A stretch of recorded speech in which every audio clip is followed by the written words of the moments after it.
Hello everyone, this is Serious Trivia, and today we're concluding our Liu Bei's Real Oathsworn miniseries with part 2, titled Frontier Defender.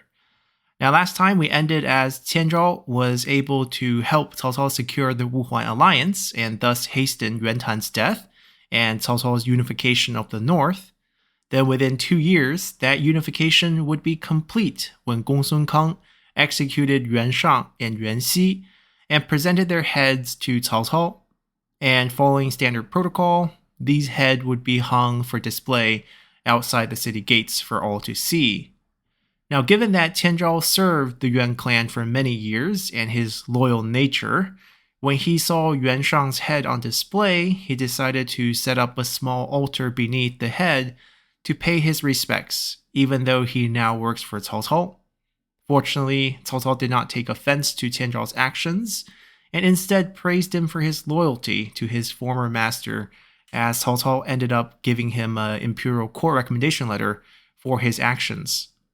Then for the next 8 years, Zhao would not see much action, as he did not participate in Cao Cao's southern campaign and the Battle of Chibi. But he would join Cao Cao for the 215 Hanzhong campaign, which resulted in Zhang Lu's surrender. Returning to Ye from that campaign, Zhao was reassigned to the Qing and Xu province, where he would be tasked with pacifying a bandit uprising in the Donglai commandery, which Zhao completed without much trouble, earning himself the title Pinglu Xiaowei, or the lieutenant that pacified bandits. Then in 220, after Cao Cao's death, with Cao Pi now in charge, Zhao was reassigned back north to become the lieutenant of the Xianbei affair, as a string of nomadic raids and Han defections led to instability in the Changping commandery. Here, Zhao would persuade Gongsun Ji, who was a Han officer that had earlier defected to join the Xianbei, to return back to Changping and restore order, as thousands of displaced civilians were resettled there. Zhao would be recalled once from the frontiers when Cao Pi made plans to attack Sun Quan, but by the time Zhao's forces reached the front, the campaign was already over.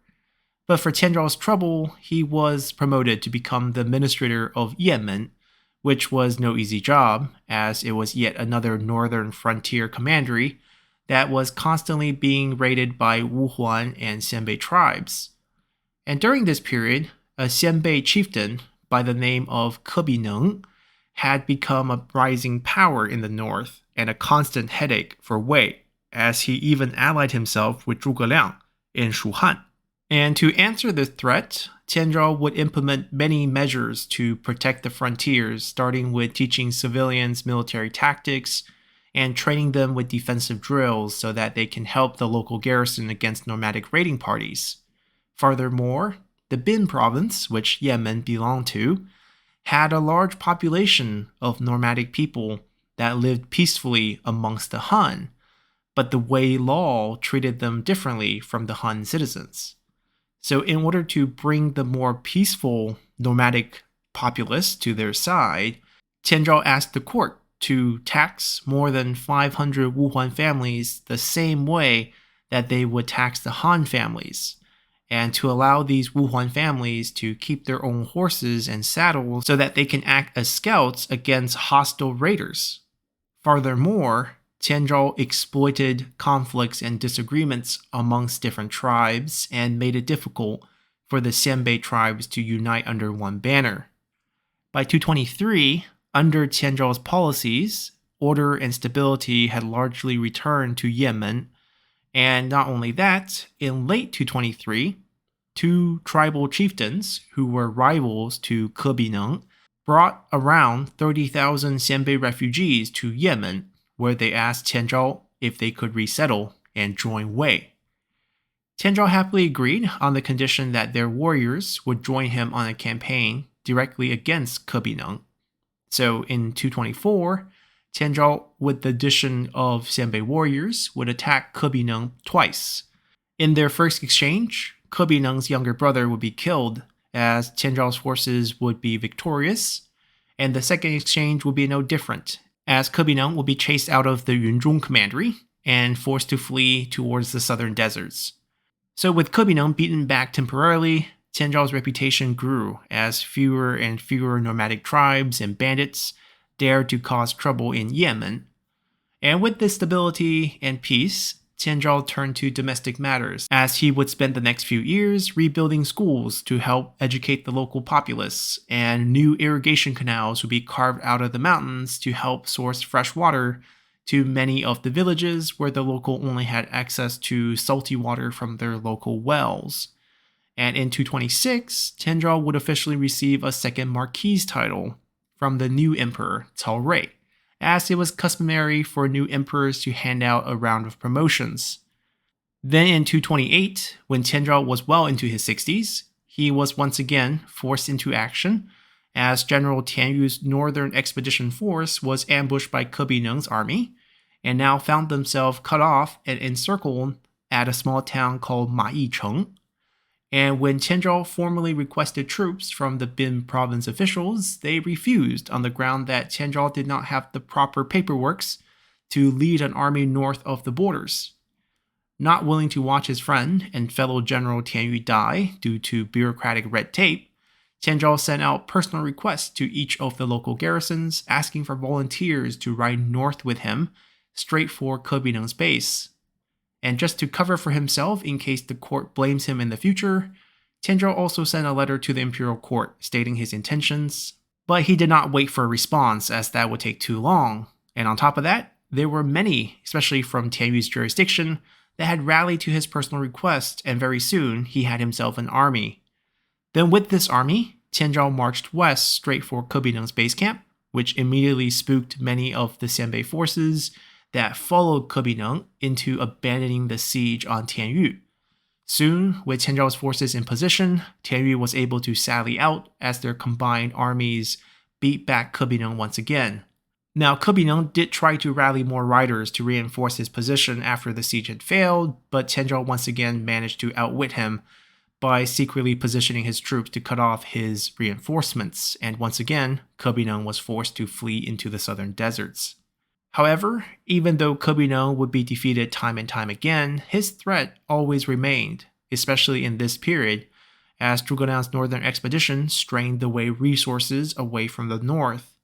So in 231, Tianzhao submitted a plan to the Bin province prefect, stating his desire for a winter raid against the Xianbei base camp, as that was the only season when the Xianbei forces did not move much.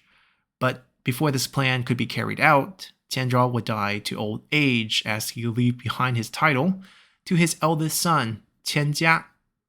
Now, Tianzhao's death is not the end of our miniseries here, as I still want to cover a few of his more notable descendants.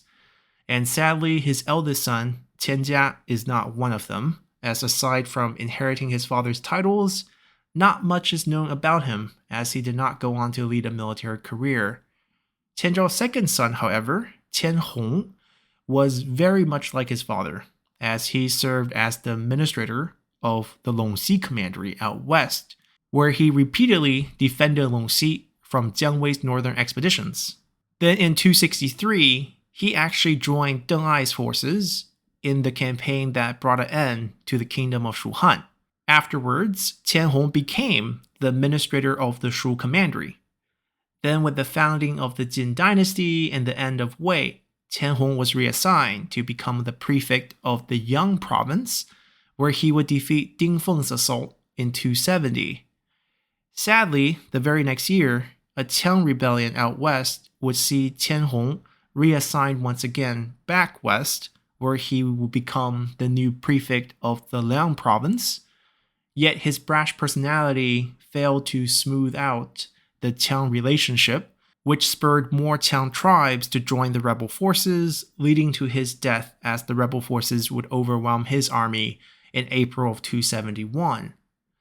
Now, apart from his two sons, Tianzhao also had a stepson named Li Ying, as his wife had a son from her previous marriage to Li Xin.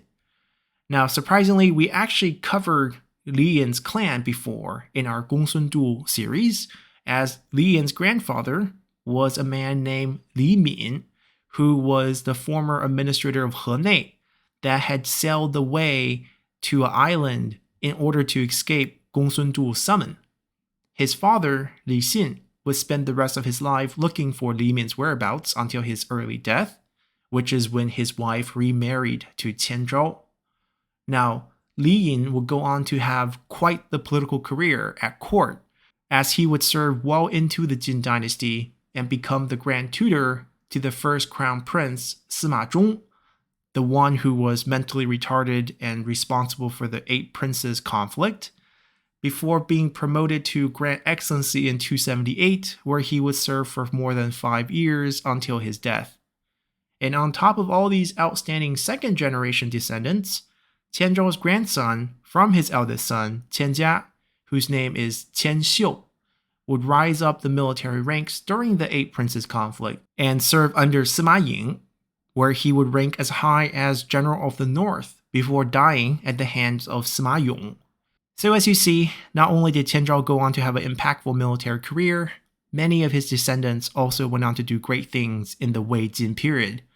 And with that, our mini-series on Liu Bei's real Oathsworn, Tianzhao, also officially comes to an end. And hopefully you all have enjoyed this episode and series enough to hit that like button to help support the channel, and I'll see you all next time. Bye!